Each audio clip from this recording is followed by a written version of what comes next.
This short video was created from our training, Culturally Responsive Considerations for Working with Individuals from Diverse Backgrounds in Healthcare Settings.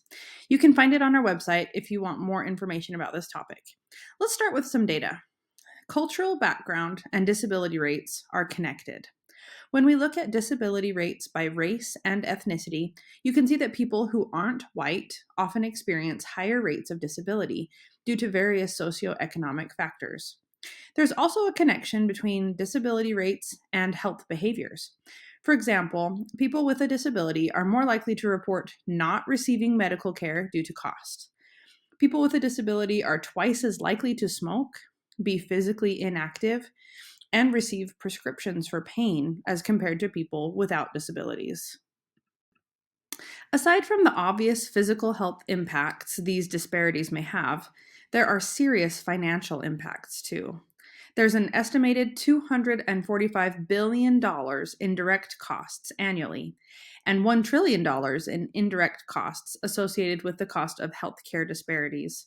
Costs include excess healthcare expenditures, illness related lost productivity, and premature deaths.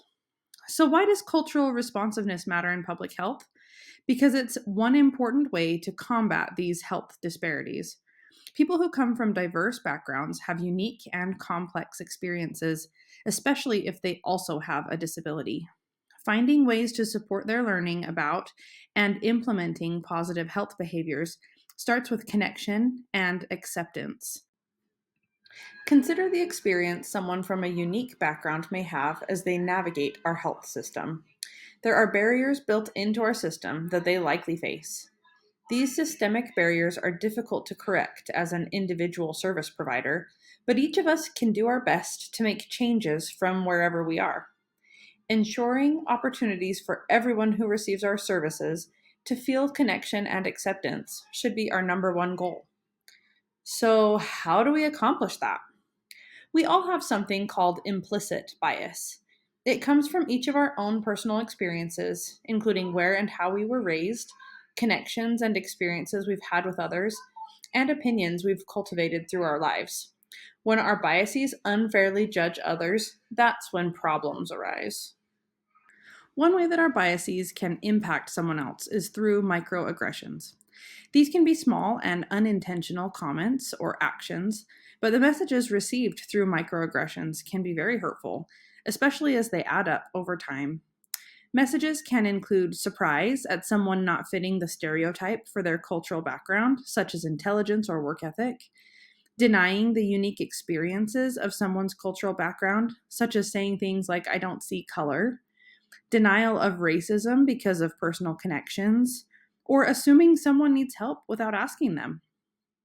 How do we become more culturally responsive? First, we must assess ourselves. What biases do you have? Where do you think they come from? Any chance you have transmitted unintentional messages through microaggression? Then we should also assess our organizations. What procedures or expectations may result in stereotypes, barriers, or inaccessible services? What accommodations could easily be implemented to better serve every member of our communities? It's not about blame, shame, guilt, or whether one is a nice person. It's about observing, reflecting, and thinking in a systematic and personal way. Next, we should seek cultural humility, a lifelong learning process which incorporates openness, power balancing, and critical self reflection when interacting with people for mutually beneficial partnerships and institutional change. By increasing our knowledge of the unique experiences faced by different people within our communities, we are poised to empower and better everyone. Using tools such as translation or interpretation services, cultural brokers, and network alliances in the community, and active and sustained community engagement will improve your connection with all members of your community and build mutual trust. This helps everyone to engage in the work of building a healthier future. It takes time and intentional actions.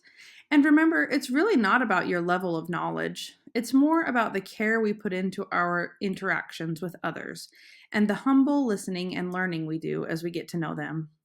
Thanks for watching. Find more information about this and other topics surrounding accessibility and health on our website.